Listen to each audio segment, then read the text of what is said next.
Sa chalkboard kami, nagsusulat ng aming mga lessons, kundi man sa aming mga visual aids katulad ng ganito. So, meaning to say, very traditional pa yung means namin sa pagtuturo.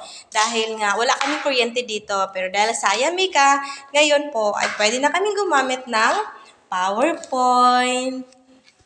Noon, ang pagpiprint ng mga modules at mga test papers ay mahirap para sa amin dahil walang kuryente dito sa Barangay Buri. Pero ngayon, dahil sa tulong ng Ayamnika, ngayon, easy-easy na lang ang pag-print namin. O madali na lang, may printer na sa classroom at kayang-kaya nang mag-print lalo na tuwing exam. Noon kasi nag-aagawan pa kami ng mga printer.